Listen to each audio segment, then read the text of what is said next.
All right, everybody, welcome back to Prepping with Sarge. So recently I did a video called 5 must-have guns for SHTF. And I want to thank everybody who left comments and shared it. The video actually did pretty well considering what my norms are for my channel. So welcome to all the new subscribers who we picked up from that video. There were some good comments in there from people who live in areas where you can't actually own a firearm, and a couple people actually messaged me. I see you, little dust bunny. People messaged me with, what the laws are in their area and things like that. And somebody else had messaged a response with 5 self-defense items that they use that are not firearms. So I actually thought that's a good follow-up for this, is to have a discussion about what if you can't own firearms, okay? Either because of where you live, or maybe you made some mistake and you lost those rights because of the way the court systems work, and certain crimes can cause you to lose your Second Amendment rights. So let's just kind of dive into this here. If you were in a situation where you couldn't own firearms for either location or because of one of those reasons, what are some options for you? What are some things that you maybe could consider for home defense? Now, I want to say, first of all, I'm not a lawyer again, okay? So you need to consider the legalities of things like this. So I know sometimes when people will post things like wasp spray, right? Well, it says right on the can. Again, I get it. Your life, that dust bunny is driving me nuts, y'all.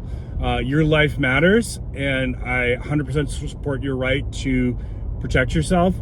And I hope that if you're in that situation, you get somebody like me on your jury, okay? So let's not argue about that. We're on the same team.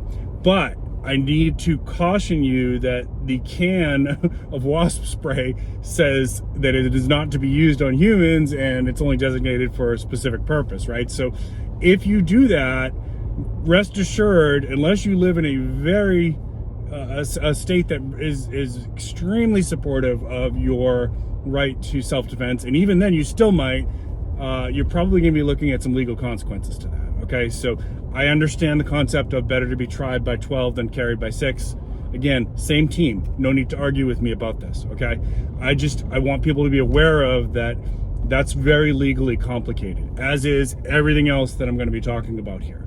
Okay, so do your own due diligence. I'm not a lawyer. I'm not responsible for actions that you take to defend yourself. But if you do, pray that you get somebody like me who's sympathetic to you on your jury, okay? So first one that comes to mind for me for home defense would be a baseball bat. Now, I've also seen other people post things like, if you're going to carry a baseball bat in your vehicle, in case you break down or civil unrest blocks your path home or something like that, and you have to get out and go on foot. Some people have said, well, it's probably a good idea to also carry a glove and a baseball in your vehicle as well, because again, there's going to be some legal complications with this. And one of the questions that might come up is, why were you carrying a baseball bat in your vehicle? Because I sometimes like to go to a pickup game, right? Again, not legal advice. Pepper spray. Now, pepper spray is designed for self-defense. This would be also something that I recommend to anybody, not just if you're not into firearms and you don't feel comfortable with firearms, but pepper spray is just a good, less lethal option. That's I've worked as a therapist, so some of you who are new to the channel might not know this. I'm a therapist. I primarily work with first responders now, but I have worked with people who've prison release too, and pepper spray is one of those things that very, very few people, there'll be a lot of people who brag like, oh, I could take a hit of pepper spray, I put it on my sandwich or whatever. Okay, yeah, sure, whatever. Very, very few people can really take a hit of pepper spray. Now, is it going to incapacitate them? No. If they've got their hands on you, they still have their hands on you, right? There might be an instinct to reach up to their eyes. In my opinion, it's a good option, but you need to know it's not a firearm. It doesn't, take them out of the fight. It just limits their vision, right? And it causes some extreme pain. And sometimes throwing up and other things like that. But I do consider it a good option. Personally, I own pepper spray, and we have it staged around the house. I don't carry it in my vehicle because I have read that it is very rare, very, very rare, but I have read stories of the pepper spray canister exploding in someone's car in extreme heat. And that is going to be a booger to deal with if you ever have to deal with that. So I don't carry it in my car, but I do recommend it as a less lethal option. Okay. Slingshots. So here's the thing. If you're going to think about slingshot as a self-defense weapon and not something for like small game hunting, you're going to have to practice a lot with it, because it's kind of in that same boat of it's probably not going to, unless you get a really well-placed shot. A slingshot can kill a person, but unless you're really, really good with it, you're probably not going to hit one of those vital areas. So you want to be practicing really good with it. And the other thing is operating that under a high-stress environment is... so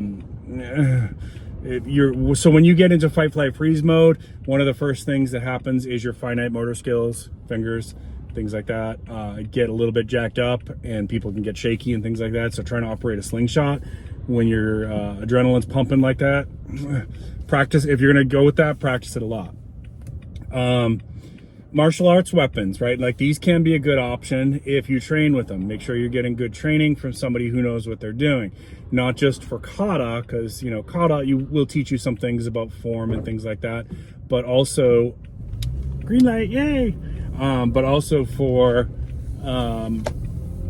just, you know, striking points, things like that. You want to train with in actual like sparring conditions, and so that means you might have to get practice weapons and spend some money on training, but they can be good options, such as the tonfa, and even nunchuck can be a good option if you train with it. If you don't know what you're doing with it, you're just as likely to hurt yourself. We're going to be talking about other types of firearms that might be legal in your area, such as BB guns and black rifles, black powder rifles, things like that. So you have to check the legalities in your area. Maybe those are options for you. Crossbow. Again, think about the legalities of something like that. But if you're in that situation, again, pray that you get somebody like me on your jury. And then the last one, you know, there's other ones we can come up with, like people who I've talked to that have come out of the prison system have talked about lock and a sock. You can look that up and figure out what that means. You know, you can improvise weapons. In fact, if you have access to a good martial arts instructor, ask them if they have an improvised weapons class, right? Like, so a broomstick can be a pretty decent self-defense item in a close quarters situation, right? And there's many others. Kitchen knives, right? So this is the last part I want to get to. So I hate having this discussion about knives as a self-defense weapon, but we're having this video, so I'm going to do it, because I don't personally think of knives like that. Okay, I have had knife defense training. I've taken classes on knife fighting and things like that. Here's what you need to know is, again, as somebody who works with first responders, I could tell you that when they respond to EMS, when they respond to a knife fight, it's usually bad for both parties. Okay, like when you get into a knife fight, chances are pretty good one person's going to the morgue and one person's going to the hospital. It is what it is, right? But if that's your only defense, if that's your only option, then what would you want? I would want, if that's the option I'm gonna go with, I would want a fixed blade full tang knife with a tanto tip, okay, for piercing. Now, if your style that you're trained in is more, so there's, you know, different styles of knife fighting. One is piercing, one would be slashing, right? So if you're trained in more slashing style, then you might want to think about a karambit, okay? And Uncle Al, if he was here helping me with this video, he would say you should also be thinking about machetes and kukris, because it's going to give you a little bit more reach and distance. So definitely could make a case for that. But again, if you're going to do like one of those different types of things as a weapon and think about a knife or a sharp instrument as a weapon as opposed to a tool, strongly recommend you get training on it. And just know that, like, if that happens, you're probably getting cut in the process too, okay? It is what it is, folks. All right, so this is a hard video for me to do because I don't recommend that. My personal recommendation is, if you need to defend your life, that you have the right tool for the job, and that's gonna be a firearm, okay? But the dialogue that was created out of that video made me think, okay, there are people who can't do that.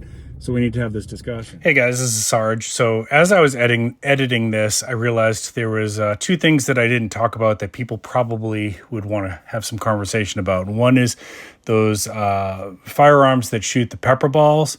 I don't think those are a bad option, but I consider them in the same class as pepper spray. You know, it might give you a little bit more range, of course. There's something to think about is that if you pull that outside of your home, it does look like a firearm and people are going to respond accordingly. So just be aware of that. And, you know, like with pepper spray, keep in mind that that is not going to take somebody necessarily out of the fight. It might partially incapacitate them to give you a chance to get away. Okay, so you have to think about it as it's a less than lethal option, which is good to have that, right? All right, so the other one is the taser. I am not somebody who's going to endorse a taser as an option, and I will tell you why. Again, as a trauma therapist who's worked with numerous populations over a 27-year career, I've worked with both law enforcement and with people who were prison release, and I can tell you that there is a small percentage of the population that tasers just don't work on, right? And that could be for a variety of reasons. It could be that maybe at that incident, the taser didn't penetrate the skin enough, you know, if they're wearing thick clothing or something like that. But also, I think there's some people out there who are just wired neurologically different, and or if they're on certain drugs, which you know, I don't know, maybe meth might do this, or PCP probably could do it. They're going to be able to ride that lightning, and they're not out of the fight. In fact, they're going to be more pissed off than before you pulled that trigger. So there's just been too many times where they've failed. I'm not going to endorse a taser, but if you disagree with me, you're welcome to argue that out with me down in the comments below. All right, back to the regular video. Let me throw out one more bonus thing. Get some martial arts training. You know, if you're worried about self-defense, and as a prepper, I think that should be part of your prepping. Get some martial arts training, not just stand-up fighting, like a stand-up style like Kempo or kickboxing, Muay Thai. You know, those are all great options, but get some ground training too, jiu-jitsu or wrestling, something like that, because a lot of one-on-one fights are going, well, actually a lot of fights in general are going to the ground. So get training in both. You know, if you're don't have the money or the time to go all the way to black belt, okay, you know, do a year's training in both if you can. You'll get a lot out of it. You'll be better prepared than the average person for hand-to-hand kind of combat. Okay, all right, folks. I hope you find this helpful. Comment down below what other options you can think of, and if you got any help out of this at all, I appreciate it. Don't forget to subscribe, hit that like button, and check in the description down below for products that I think you like and some discount codes that I think you like. Keep planting your seeds, keep stacking your silver. This is Prepping with Sarge. I gotta kill that dust bunny. I gotta find it. All right, y'all have a good day.